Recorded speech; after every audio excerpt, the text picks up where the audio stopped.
प्रसाद जी हमारे सामने हैं, सर गौतम जी।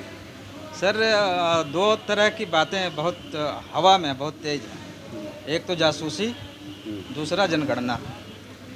जनगणना इस बार वाला काफ़ी उत्तेजना फैल रहा है समाज में, और लोग कह रहे हैं कि इस बार कम से कम जो छूट गया था, और सरकार ने भी वादे किए थे कि हम जातिगत जनगणना कराएंगे, उसके बारे में आप क्या कहें? नहीं, जातिगत जनगणना तो होनी ही चाहिए। जी इसलिए भी ज़रूरी है क्योंकि जब सरकार कोई पॉलिसी बनाती है किसी भी कास्ट कैटेगरी के बारे में, तो वो उसकी संख्या को ध्यान में रखते हुए बनाती है। जी जी। और आपको पता होगा माननीय सर्वोच्च न्यायालय की जजमेंट भी है जिसमें एडिक्वेट रिप्रेजेंटेशन की बात की गई है। तो साथ में उन्होंने ये भी कहा कि स्टेट उसका सर्वे कराए जी। ताकि ये पता लग सके एडिक्वेट रिप्रेजेंटेशन है या नहीं है। नहीं है जी। तो जब तक जनगणना नहीं होगी तब तक पता कैसे लगेगा कितनी जनसंख्या है और उतने लोग एडिक्वेटली रिप्रेजेंट कर रहे हैं सरकार में या नहीं कर रहे नहीं कर हैं। रहे इसलिए भी जनगणना का होना बहुत ज़रूरी है।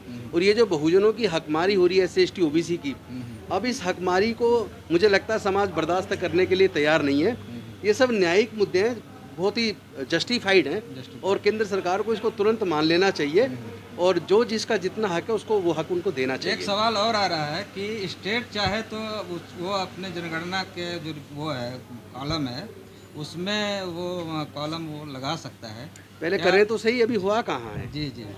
अभी हो तो जाए, हाँ हाँ। स्टेट को पावर दे दे, फिर स्टेट गवर्नमेंट्स करेंगी। स्टेट गवर्नमेंट करेंगी तो मैंने आप दिल्ली गवर्नमेंट के पास यदि पावर आती है तो वो करा दें। निश्चित तौर पे जब पावर आएगी तो ये न्याय की बात है, इसको तो हम हर हालत में आगे बढ़ के कदम आगे बढ़ के करेंगे। आगे बढ़ के करेंगे। जी। सर नागल वाले केस के बारे में क्या कहना है सर? जो ये जो बच्ची के नांगल का साथ- केस हुआ दिल्ली कैंट में, ये बेहद शर्मनाक है और जो जनता की तरफ से निकल के आ रहा है कि दुष्कर्म की संभावना है हत्या से पहले, मुझे लगता है कि जिस जल्दबाजी में बॉडी को क्रीमेट किया गया, जी। शब्दों उनके सबूतों को नष्ट किया गया, उससे जनता की जो संदेह है उसको बल मिलता है, उसको बल मिलता है। उसको न्याय मिलना चाहिए। मैं तो 3-4 दिन पहले वहाँ गया था, जिस दिन घटना शाम को घटी थी अगले दिन सुबह ही मैं वहाँ गया था, लोगों से मिल के आया था और मैंने प्रॉमिस भी किया था कि हम लोग दिल्ली सरकार की तरफ से मुआवजा भी देंगे और कोर्ट के अंदर सीनियर वकील सरकारी खर्चे पे करके देंगे,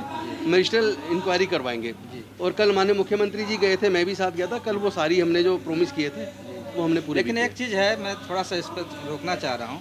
घटना हो जाने के बाद सब सक्रियता तो हो जाती है, घटना ना हो इस पे कोई नहीं, निश्चित तौर पे घटना ना हो इस पे कार्रवाई होनी चाहिए। जी। लेकिन आप जानते हैं दिल्ली के अंदर कानून व्यवस्था दिल्ली सरकार के अधीन नहीं है, पुलिस दिल्ली सरकार के अधीन नहीं है। तो चूंकि पुलिस हमारे पास नहीं है, तो केंद्र सरकार की ये जिम्मेदारी बनती है कि वो कानून व्यवस्था को दुरुस्त करे और ऐसे सख्त कार्रवाई जरूर करे, ऐसे कदम उठाए जिससे कि इस तरह की घटनाएं होना। ठीक है। ये सरकार से था ओबीसी जनसंख्या की जो जनगणना है उस तक आखिर बचना क्यों चाहती है, क्यों नहीं कराना चाहती?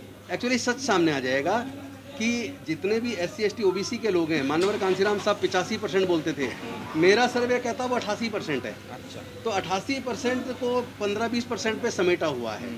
और एक धोखा हो रहा है जिसको आपको सबको समझना पड़ेगा।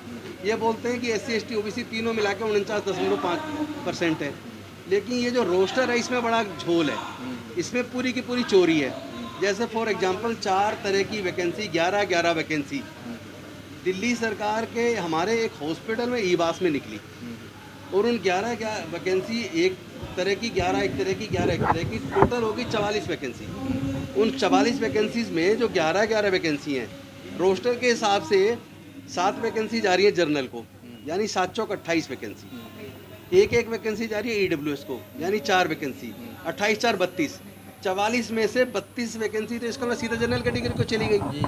तो ये जो रोस्टर है ना, ये बहुत बड़ा धोखा ये है। भी जितनी भी वैकेंसी निकलती है जब आप उसको देखेंगे रोस्टर के हिसाब से, अगर वो वैकेंसी 100 से कम है और अगर वो 50 से कम है तो आप पाएंगे कि आपका 49.5 की बजाय वो घटते घटते कहीं पे 25%, कहीं 30% इस तरह का मिल रहा है, कहीं पे केवल 15% तक ही मिल रहा है। अगर वैकेंसी 4 निकलेंगी, 3 जनरल को जाएंगी, 1 OBC को जाएगी, SC को ST को 1 भी नहीं जाएगी। एक भी नहीं। और अगर 6 वैकेंसी आई तो 1 जनरल को जाए, 1 OBC को जाएगी और 5 जनरल को जाएगी। जी जी। अगर 7 वैकेंसी आती हैं तब एक SC को जाएगी, 1 OBC को जाएगी, बाकी जनरल को जाएंगी। तो ये जो रोस्टर पॉइंट है इसको भी दुरुस्त कराने के लिए मुझे लगता है हमें लड़ना पड़ेगा। दिल्ली सरकार क्या जातिगत गणना के पक्ष में है? देखिए हम तो शुरू से कह रहे हैं सबको न्याय मिलना चाहिए, जी और जब तक जनगणना नहीं होगी तब तक न्याय कैसे देंगे? नया कैसे? एडिकेट रिप्रेजेंटेशन तो तभी देंगे जब पता लगे उनकी जनसंख्या कितनी है। जी जी जब समय आएगा, अगर सरकार को, दिल्ली सरकार को पावर मिलेगी तो निश्चित तौर पर इस दिशा में हम लोग काम करेंगे। चलिए।